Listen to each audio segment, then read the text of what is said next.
어디서 많이 들어본 말씀 같지 않습니까? 네, 지난주에 함께 읽은 말씀이기도 합니다. 지난주와 이번 주 좀 이어서 같이 말씀을 살펴보면 좋겠다 해서 지금도 일하시는 하나님이라는 제목으로 함께 말씀을 살펴보겠습니다. 인생을 살아가다 보면 우리가 원든 원하지 않든 간에 크고 작은 어려움을 만나게 됩니다. 때때로 그런 고난이나 시험은 우리가 연약하기 때문에 받기도 합니다. 우리의 약함과 우리의 욕심과 죄로 인한 결과로 주어지기도 하지만 사실 또 많은 부분은 이유 없이 받는 시험과 연단, 고난도 많습니다.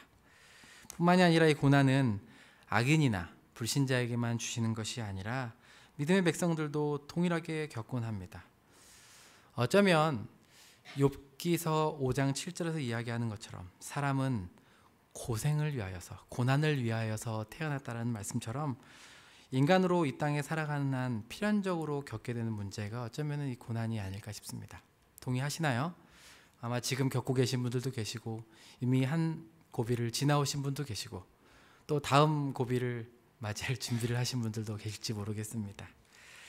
하지만 믿음의 백성들은 이 고난을 대하는 데 있어서 하나 또 다른 걱정, 염려, 어려움이 있는데 그것은 뭐냐면 우리가 겪는 고난 가운데 하나님이 보이지 않을 때 참 어려운 것 같습니다.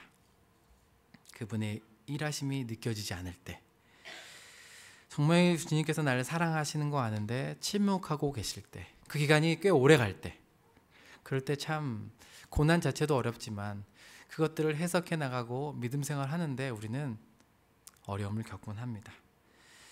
예배 때, 또 말씀 때, 또는 다락방이나 우리 소모 그룹 가운데 하나님을 말씀을 듣고 묵상할 때면 또 이해됩니다. 하나님께서 맞다 하늘의 별을 놓으시고 창조주이시지, 그분이 지금도 우리를 다스리고 계시지, 온 우주 만물을 그분의 놀라운 지혜와 섭리하심으로 만들어 가심을 알지만, 또 은혜도 받지만, 또 막상 내 현실을 마주하게 되면은 내 밀린 월세조차도 못 내주시는 그 하나님을 어떻게 생각해야 될지, 내 인생의 문제만이 아니라 내 자녀의 어떻게 보면 진로나 내가 간절히 기도하는 것들에 대해서는 침묵하시는 것 같은 그 하나님을 생각할 때는 은혜도 받고 머리로는 알지만 참 어려운 시간 우리는 답답하고 힘겨워합니다. 우리의 생각과 하나님의 일하심에 대한 차이를 이렇게 좀 저도 생각할 때마다 이렇게 떠오르는 예화가 하나 있습니다. 누구냐면 바로 여러분, 영국 프리미어 리그에서 활약하는 손흥민 선수 잘 아실 것입니다. 아마도 이제 지금의 그 손흥민 선수가 있을 때까지는 그 아버지 손흥정 씨의 특별한 훈련으로 잘 알려져 있습니다.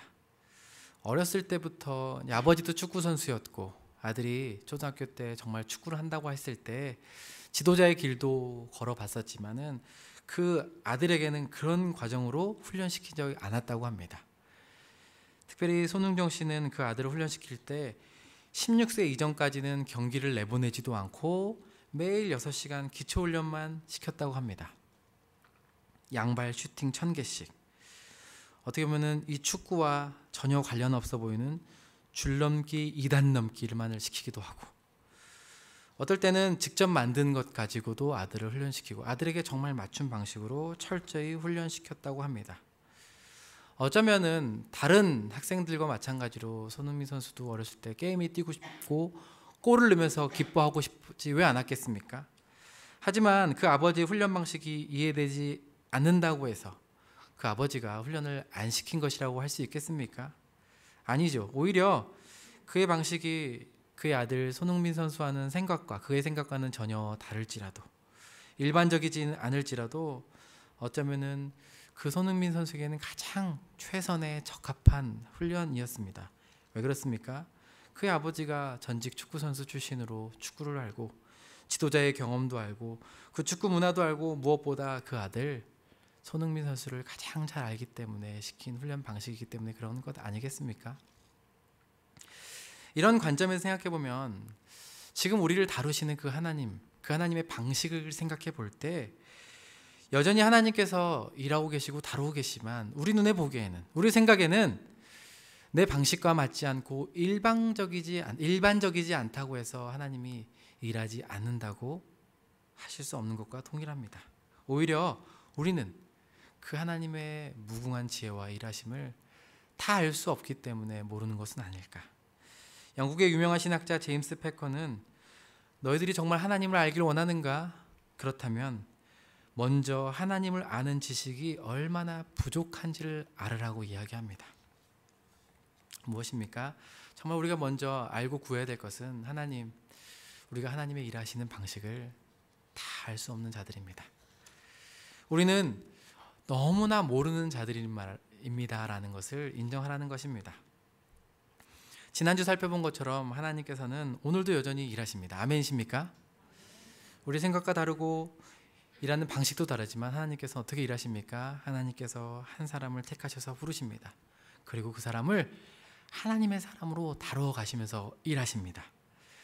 그 다루어 가시는 그 훈련 방식이 우리가 생각하는 것과는 전혀 다른 방식으로 하나님께서 사람을 부르시고 다루어 가십니다. 특별히 이 고난을 통해서 그렇게 하나님께서 다루어 가시는 경우가 참 많은데요. 왜 그러냐면 이 고난 자체가 주는 어려움 때문에 우리로 하여금 겸손해지기도 합니다. 하지만 궁극적으로 이 고난 뒤에 있는 것을 통해서 하나님께서 우리를 만져가시는데, 그것이 무엇이냐면 고난을 통해서 사실 우리 안에 내면에 있는 두려움을 보게 하십니다. 이 고난을 통해서 이 과정을 겪으면서 내가 이제껏 쌓아왔던 것을 잃어버리게 되진 않을까 하는 두려움, 내가 정말 꼭 주면서 이것만을 위해 달려왔는데 지금 이 고난과 시험이 이것을 정말 다 놓게 되는 것이 아닐까. 그것이 부면 부, 명성이면 명성, 건강이면 건강, 본인의 문제나 자녀 문제면 모든 것들, 그것이 무엇이든 간에 이 고난을 통해서 우리는 정말 우리 실체를 위협하는 두려움을 직면하게 되고, 그 두려움을 대하는 방식을 통해서 하나님께서 우리를 다루어 가십니다. 그래서 팀 켈러 목사는 내가 만든 신이라는 책에서 우상이 무엇인가? 그것은 하나님이 만드신 선하고 좋은 것을 하나님보다 더 의지하는 거, 사랑하는 것이라고 정의합니다. 우리가 동의됩니다. 하나님이 만드신 모든 피조물들을 더 의지하고 사랑하는 것이 우상인데, 그 우상이 우상인지 언제 알게 되냐? 그것은 바로 그것이 없으면 불안하고 두려워지게 되는 것, 그때 그것이 우상임을 드러난다고 이야기합니다. 하지만 여러분, 우리는 어떤지 아십니까? 그런 두려움을 직면할 때에도 그것이 정말 그 두려움을 통해서 내가 하나님보다 이걸 더 두려워했구나, 하나님보다 이걸 더 사랑했구나를 인정하면서도 그 두려움을 직면했을 때 그것을 인정하고 우상입니다 라고 고백하지 않습니다. 어떻게 고백합니까? 가능한 자신이 할 수 있는 방법을 통해서 그 두려움을 해결하고자 합니다. 맞습니까? 지난주 살펴본 다윗도 그렇습니다. 다윗은 사울이 자신을 죽이려고 하자 그 마음 가운데 두려움이 몰려옵니다. 자신의 몸과 생명을 의지할 곳을 찾습니다. 어쩌면 당연한 반응입니다. 나름 할 수 있는 모든 방법을 동원해 봅니다. 제사장에게 찾아가서 숨어보기도 하고, 거짓으로 속여서 골리앗을 죽였을 때 썼던 그 칼을 손에 쥐기도 합니다. 어떻게 보면 아무것도 없는 상황에서 피할 곳이 있었고 손에 칼을 쥐었다는 것만으로도 이제 좀 뭔가 안전하다, 두려움에서 해결할 수 있다라고 생각했을지 모르겠습니다. 하지만 거기서 그치는 것이 아니라 자신의 몸을 어디로 피합니까? 바로 이스라엘의 대적 블레셋, 그것도 골리앗의 고향이었던 가드의 아기스 왕에게로 숨어 피합니다. 아마 그곳으로 가면 이스라엘의 사울의 손을 피할 수 있을 거라고 생각했을지 모르겠습니다. 하지만 그곳에 가자 또 어떤 두려움이 몰려옵니까?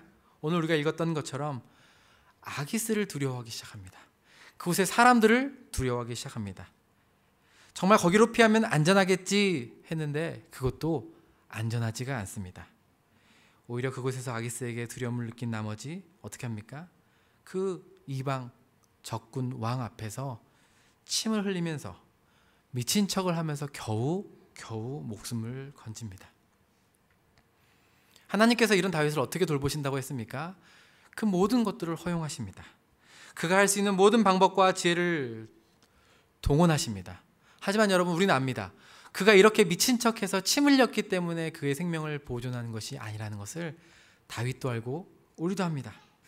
오히려 그런 행동들을 통해서 다윗은, 그리고 우리는 깨닫습니다. 얼마나 우리가 무기력한 자들인지, 정말 구차한지, 지저분한지 연약한지 이 두려움 앞에서 어떻게든 간에 살아보겠다고 하는 자신의 실체를 보면서 내가 어떠한 자들인지 알고 다윗에게는 이 세상 어느 곳에서도 피할 피난처가 없음을 스스로 깨닫게 하신다고 하였습니다.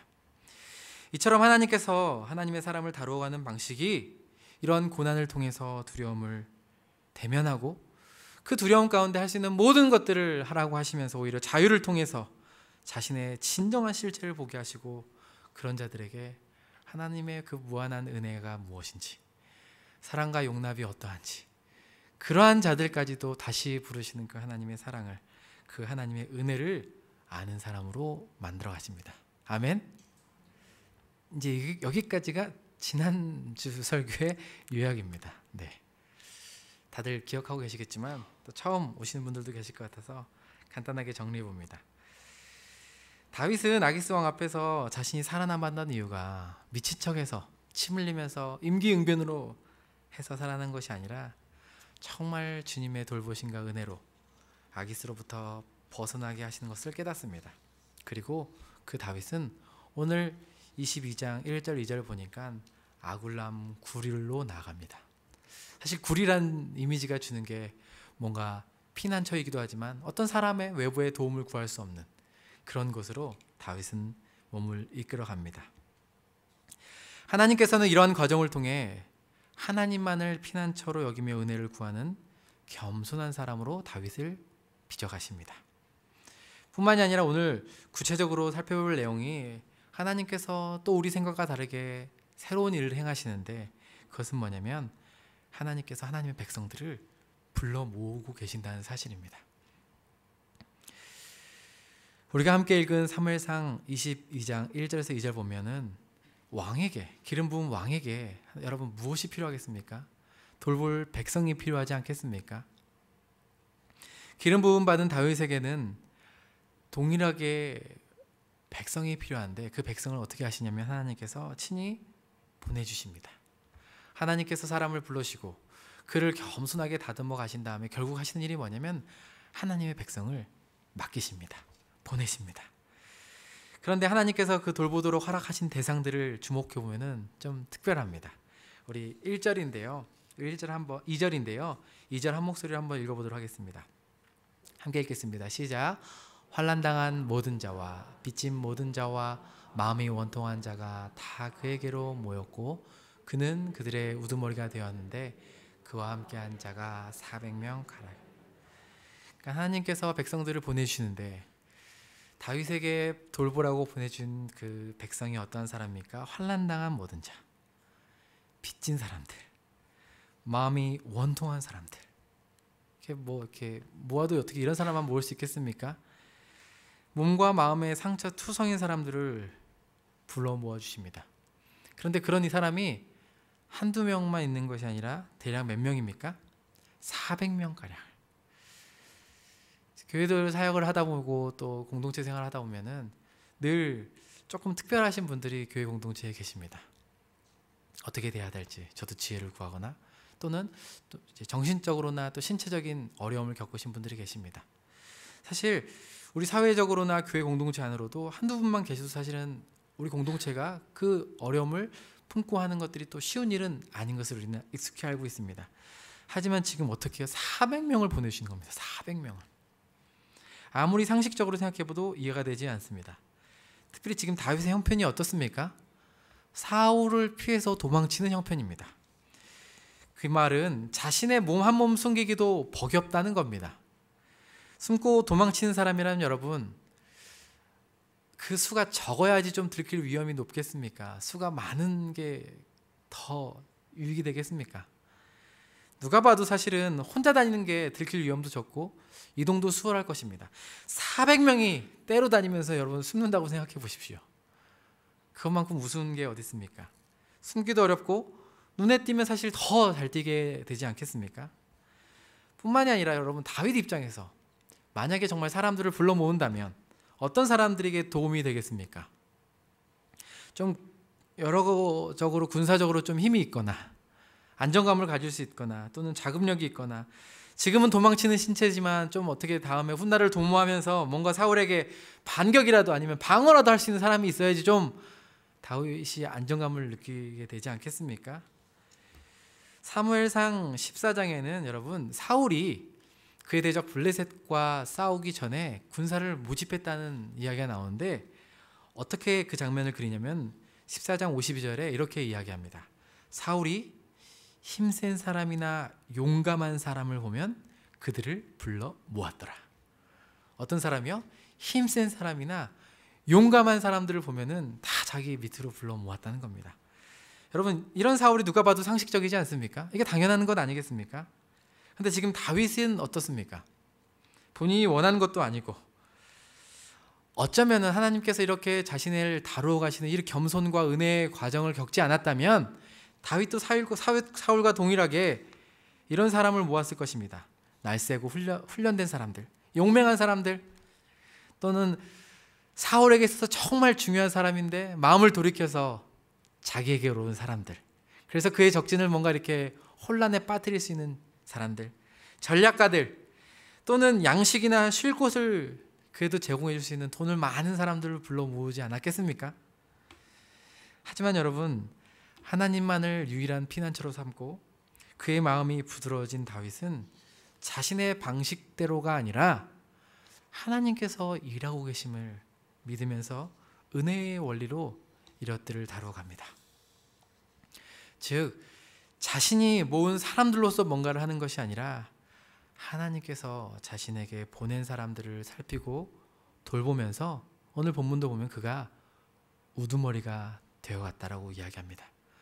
무엇을 얘기합니까? 비록 지금 그의 모습이 완전하진 않지만 하나님께서 기름 부으신 진정한 왕으로서 왕의 책무를 해나가고 있다라는 의미입니다. 지금 비록 왕궁이 아니라 어떤 조그마한 굴이지만 또 왕으로서 위엄을 드러낼 군사나 무기, 화려한 황금이나 비단은커녕 먹을 것조차도 없고 백성들의 상태는 상처투성이지만 그 누구도 생각하고 예상하지 못한 방식으로 하나님께서 하나님 백성을 모으셔서 다윗에게 보내시고 그 다윗에게 내 보낸 이 양들을, 내 백성들을 돌보라고 하시면서 왕의 임무를 맡겨주시는 겁니다. 놀랍지 않습니까, 여러분? 저는 매우 놀랍습니다. 저는 이런 모습을 보면서 가장 먼저 생각나는 것이 바로 교회입니다. 교회. 여러분, 교회가 어떤 곳입니까? 신학적인 정의도 있고 아마도 여기 계신 모든 분들은 한 번쯤 교회가 무엇인지에 대해서 생각해보고 어쩌면 이렇게 분립개척이라는 의미로 개척됐을 때 또는 지역에 이러한 의미로 개척한다고 했을 때 한 번쯤은 교회가 무엇인지 이곳에 계신 분들은 다 생각해 보셨을 것입니다. 다양한 정의가 있겠지만 가장 중요한 정의는 하나님께 부름받은 사람들의 모임입니다. 맞습니까, 여러분? 맞습니까?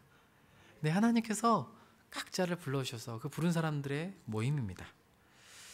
우리가 분립개척에 동의를 해서 결단해서 또는 지역교회에 이런 의미 있는 교회가 들어와서 자신이 뜻을 정하고 등록했다는 그 어떤 결정 이전에 우리 모두 각자가 하나님의 부르심을 따라서 그 부르심 가운데 이곳에 있다는 사실을 기억하고 믿어야 합니다. 아멘. 저는 아직도 제가 이 자리에 서 있는 게 믿기지가 않습니다. 정말 다 이해되지도 않습니다.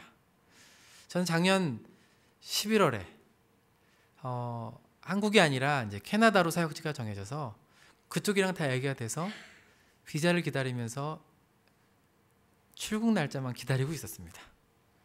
11월에 인터뷰가 통과되고 수속 밟고 11월, 12월 2주면은 비자가 나온다고 해서 짐 정리 다 하고 다 줄 것들 주고 이제 우리는 간다. 양가 부모님께 너무 또 섭섭하고 아쉬우고 또 이제 이민 가면 어떻게 올지 모르니까는 온 가족 사진을 찍어야 되지 않겠느냐 해서 온 양가 어른들과 찍은 사진만, 가족 사진만 3장이 되는 것 같아요. 그래, 이쪽은 처가댁 어른과 한번 찍고 또 저희 본가 부모님과 찍고 또 저희끼리도 한번 더 찍고, 그래서 이제는 이 고국 땅을 다시 언제 밟게 될지 모른다는 마음으로 그렇게 준비했습니다. 11월이 지나도 아무런 응답이 없고 12월이 지나도 응답이 없습니다. 그때 응답은 오미크론밖에 없었습니다. 오미크론이 전 세계 사람들을 불러 모으고 있다. 1월이 돼도 응답이 없습니다. 아무래도 이상해서 이거 어떻게 해야 되지? 그 초조한 마음 가운데 이미 정리는 다 했고 인사할 것도 다 한 것 같은데 이대로 언제까지 있어야 되라는 이제 초조함과 불안함이 있어서 캐나다 이민국에도 연락을 해보았습니다. 아직 결정이 안 났다는 겁니다. 다만 오미크론이 너무 심해서 지금 이민국이 조금 이제 그런 결정을 계속 유보하고 있다는 것만 들었습니다. 그런데 정말 기적같이 2월 첫째 주가 구정입니다. 구정. 명절을 보내던 때에 우리는 정말 뜻밖의 소식을 듣게 됐습니다. 비자가 거절됐다는 소식입니다. 이제까지 그 비자 에이전시, 비자를 이제 업무를 진행하셨던 분이 캐나다에 계셨는데 본인이 이 비자 업무를 하면서 한 번도 거절된 적이 없었는데 제가 처음이랍니다. 어떻게 받아들여야 될지도 모르고 저도 어떻게 그걸 해석해야 될지 모르는 그때 그렇게 구정에 부모님들께 이 사실을 알려드렸던 것 같습니다. 저희는 갈 바를 또 알지 못한 채 일단은 말씀드렸는데 양가 부모님은 흐뭇해하시면서 이 또한 하나님의 뜻이 아니겠는가 내심 기뻐하셨던 것 같습니다. 그렇게 지나는데 그 바로 다음 주 첫째 주가 구정이고 그 다음 주 무슨 소식을 듣게 되냐면 바로 하남 153 교회에서 사역자를 구한다는 소식을 듣게 됐습니다. 그때 저는 한국에 남게 되면은 이제 지금 이때 목회자를 구하는 교회가 어디 있겠냐고 2월인데 이미 다 구했겠지. 그러면은 이제 뭐 다른 일을 해야 되지 않을까 그런 생각을 하고 있었던 차에 이 교회에 대한 소식을 듣게 되었고 원서 마감일이 2월 8일이랍니다. 제가 2월 4일인가 5일인가 이제 구정 지나면서 2월 8일이 마감인데 제 안에 어떻게 보면은 다른 데도 써 있었는데 이 교회에 대해 그래도 한번 두드려보고 싶은 마음이 그것도 어떤 거에 제일 끌렸냐면은 개척교회라는 마음에 또 분립해서 개척하는 특별한 의미의 개척이라는 마음에 제가 나이도 또 적지 않고 또 사역을 이렇게 할 수 있을까 다시 청소년부를 그때 모집하셨거든요. 청소년 사역을 한다고 저희 아들이 내년이면 청소년인데 과연 이 개척교회에서 우리 아들과 마주할 수 있게 될 것인가 막 이런 고민과 함께 그런데도 마음 가운데 교회를 향한 부르심에 언서를 놓고 사실 그때만 하더라도 목사님께서 다른 분을 또 기도하고 계셨던 분이 계셔서 바로 되진 않았습니다. 그런데 어쨌든 이 결과에 따라서 제가 그 다음 걸음을 움직이겠습니다 할 때 바로 그 주 금요일 날 목사님께 연락이 오고 제가 바로 이 자리에 있게 되었습니다. 여기서 별거 다 합니다. 아시는 것처럼 찬양 인도도 하게 되고 찬양 인도 원래 개척 기도회 때 잠깐 찬양 인도 해보셨냐고 그래서 그 한 10년 전에 해본 것 같습니다 이렇게 대답했는데 이제 찬양 인도도 하고 또 청소년부도 하고 또 우리 대학부가 있다고 하셔서 또 대학부도 하고 또 이렇게 하다 보니까 일이 필요하다고 해서 또 행정도 하고 또 뭐 기쁘게 제가 여지껏 10여 년 동안 사역했던 모든 것들을 지금 다 쥐어 짜내면서 해보는 것 같아요. 그런데 여러분 그렇다고 해서 제 마음 가운데 확신이 들어서 이러지도 않습니다. 저는 아직도 모르겠습니다. 다 이해되지 않습니다. 저희 교육자분들하고도 우리 교육자분들도 처음 사역을 하시거든요.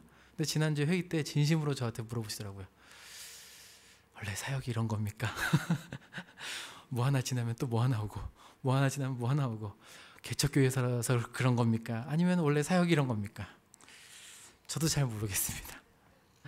정말 우당탕탕 요즘 흔히 말하는 우당탕탕 하면서 저희 사역자분들하고 또 우리 선생님들 또 우리 섬기시는 많은 순장님들과 분들과 섬기면서 있는 것 같아요. 근데 저 하나의 확신은 다 알 수도 없고 이해되지 않지만 하나님께서 우리 각자를 이렇게 다 지금 교회로 불러 모으셨다는 확신입니다. 아멘. 하나님께서 기름 부으시고 다윗에게 왕으로 세우셨는데 그 예행 연습을 지금 이런 사람들을 불러 모으셔서 그 왕의 임무를 대행하게 하시는 겁니다. 환난당한 사람들, 빚진 사람들, 마음이 원통한 사람들. 왜 여러분 이런 사람들을 불러 모으셨겠습니까? 왜 정말 당당하게 저도 사실 이미 이전에 공고를 보고 또 이렇게 딱 정확해진 날짜에 딱 원서 쓰고 인터뷰 딱 해가지고 정말 뭔가 이렇게 정시 딱 합격해서 부른 게 아니라 저는 늘 미달돼서 들어온 듯한 마음이 있습니다. 하나님께서 저희 같은 사람들을 불러 모으셨을까요? 그렇게 하신 이유가 있습니다. 왜 그러냐면 여러분 왜 그러냐면 하나님께서 왜 우리 모두를 이런 사람들을 불러 모아주셨냐면 하나님께서 다윗을 통해 세우고자 하는 그 이스라엘이 어떠한 나라인지를 보게 하시기 위함입니다. 그 나라는 세상을 섬기는, 하나님을 섬기는 나라이기 때문에 이방신을 섬기는 세상 나라와는 다른 나라이기 때문에 그렇습니다. 지금 그 샘플을 보여주려고 지금 다윗에게 이러한 사람들을 붙여주시는 겁니다. 세상은 어떻습니까? 힘과 군사력, 많은 군대와 무기, 부한 자들, 권력을 가진 자들이 환대를 받습니다. 자기를 증명하고 경쟁에서 살아남은 소수의 사람들이 당당하게 살아남은 나라요 조직입니다. 그런 사람들이 환대를 받고 그런 사람들이 좋은 자리를 차지합니다. 그런데 여러분, 하나님께서 다스리시는 민족, 백성, 교회는 정반대입니다. 소외된 사람들, 환난당하고 빚진 사람들, 마음이 원통한 사람들, 누구입니까? 하나님 말고는 의지할 수 없는 사람들. 거기는 여러분 경쟁이 아니라 은혜의 원리로 살아가는 나라입니다. 양손에 가득 쥐고 더 주려는 이 세상의 나라는 결코 이해할 수 없는 위로와 배려가 있는 나라. 겸손으로부터 나오는 사랑과 돌봄이 있는 곳이기 때문에 그렇습니다. 여러분 생각해 보십시오. 만약에 어떠한 조직이 이렇게 약하고 소외된 자들이 모일 수 있다면, 이 땅에 이런 소외되고 연약한 사람들이 환대받을 수 있는, 돌봄을 받을 수 있는 곳이라면 그 어느 누구도 못 모일 자 없는 공동체 아닙니까? 여러분, 이처럼 하나님께서 다윗을 통해서 백성들을 보내주시면서 궁극적으로 보여주시는 나라는 하나님의 나라, 이스라엘이 어떠한 나라인지를 보여주고 싶어서 그렇습니다. 때문에 그 나라를 다스리는 왕은 어떠한 사람이어야겠습니까? 백성들 위해서 세상 왕처럼 군림하고 갈취하고 연약한 자들을 무시하고 자신만을 살찌우는 그런 방식의 왕이 아니라 정말 낮아진 마음으로 자신이 어떠한 사람인지 알면서 하나님의 은혜를 구하고 백성들의 아픔을 자신의 아픔처럼 돌보고 지혜와 사랑으로 다스릴 수 있도록 하나님만을 의지하는 왕이어야 합니다. 그것이 바로 하나님께서 이 다윗에게 기대하시는 왕의 역할입니다. 여러분, 이것을 가르쳐 주시고 이 역할을 맡기시기 위해서 하나님께서는 아무것도 아닌 다윗에게 먼저 찾아오시고 오래 참음과 인자를 베푸시고 일하오셨던 것입니다. 이처럼 다윗 왕과 이스라엘을 통한 하나님의 나라의 통치는 우리 주 예수 그리스도께서 이 땅에 오심으로 이미 시작된 나라입니다. 아멘. 온 우주의 왕이시고 하나님이신 그분, 동일한 영광을 가지신 그분께서 이 땅에 오실 때 천군 마차를 타고 오신 것이 아니라 죄인의 그 육체를 입고 연약한 아기로 오신 그 겸손의 왕이십니다. 왕을 위해서 여러분, 백성이 희생당하고 죽는 나라는 많지만 자신의 백성들을 너무나 사랑하기 때문에 왕이 대신 죽을 수 있는 그 이해할 수 없는 나라.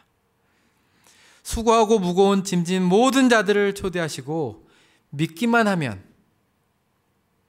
아무런 조건도 없이 영원한 생명을 약속하신 그 풍성한 나라의 왕.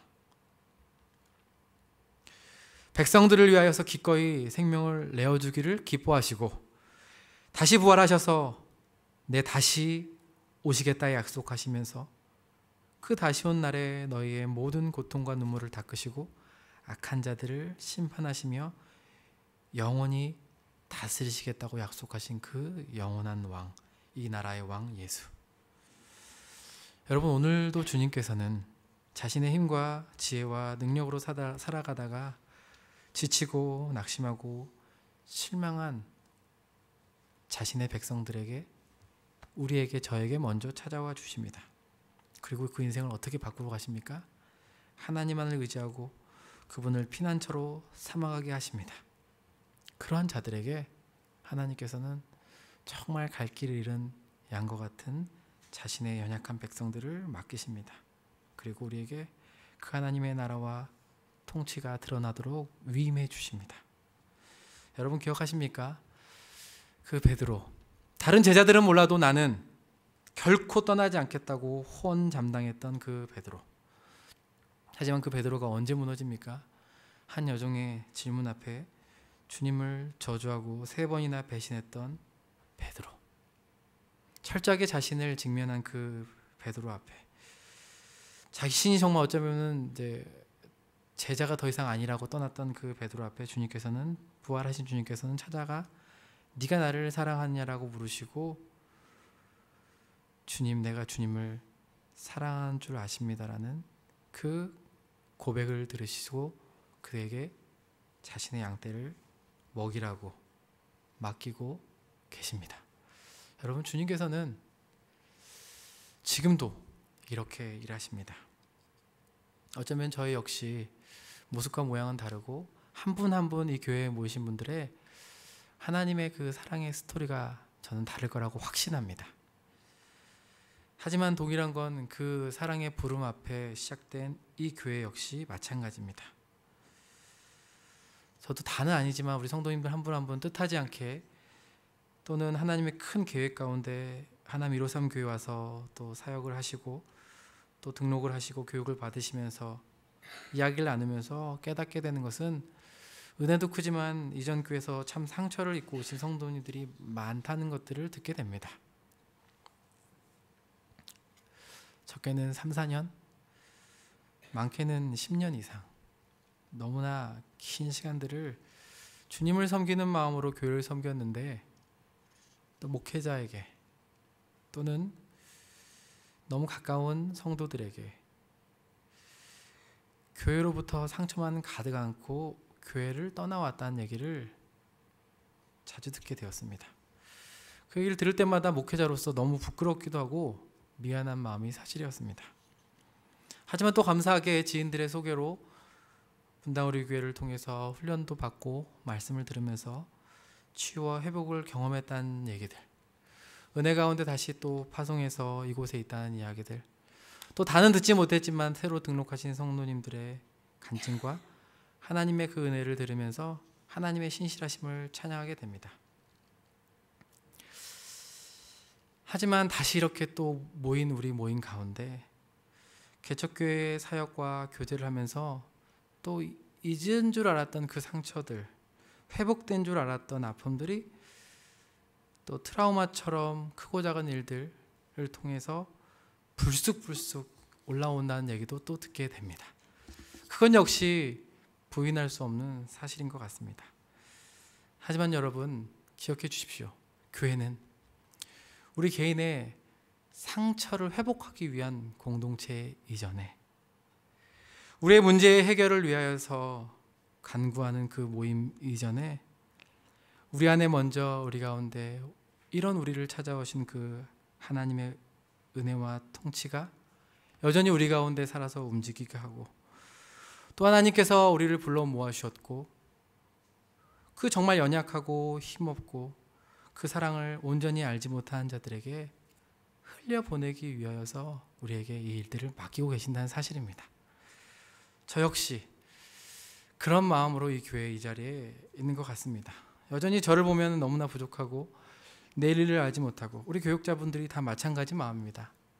늘 한 주를 근근하며 살아가는 것 같습니다. 아니, 한 주가 뭡니까? 솔직히 저는 하루를 하나님의 만나처럼 은혜를 구하며 살아갑니다. 그런데도 저를 이 자리에 세우시고 또 양떼들을 맡기시는 것은 저의 어떠한 지혜와 능력으로 이 교회를 맡기신 청소년들과 청년들을 섬기라는 것이 아니라 이 하나님의 통치와 지혜와 다스림을 보이는 이 땅의 유일한 소망되는 교회를 보여주기 위해서 저희를 부르신 거라 믿습니다. 사랑하는 성도 여러분, 여전히 우리가 마주치고 있는 크고 작은 문제들과 변하지 않는 상황 가운데 낙심되십니까? 그 마음 그대로 나아오십시오. 코로나19가 언제 끝날지 모르고 또 반복되는 이러한 환경 가운데 무기력해진 분들 계십니까? 괜찮습니다. 나오십시오. 여전히 상처가 트라우마가 되어서 나올 때마다 자기를 찌르는 것 같고 옛 생각에 두려운 자들 있습니까? 괜찮습니다. 나오십시오. 그것이 바로 교회입니다. 그럼에도 불구하고 그 상처가 하나님께서 정말 작지만 그 만나를 구하면서 은혜를 입은 자들을 통하여서 또 오늘 하루 치유되고 또 흘러가고, 그 은혜를 입은 자들이 또 은혜가 필요한 자들에게 작지만 또 나누면서 하나님의 나라 공동체가 이 교회 가운데 세워진 것들을 우리가 함께 바라보고 기대할 수 있게 되기를 바랍니다. 이 하나님의 일하심과 은혜가 오늘 이 예배 안에 우리 심령 가운데 눈을 열어주셔서 그 하나님을 사모할 수 있게 되기를, 주님의 일하심을 볼 수 있게 되기를 우리 주 예수 그리스도 이름으로 축원합니다.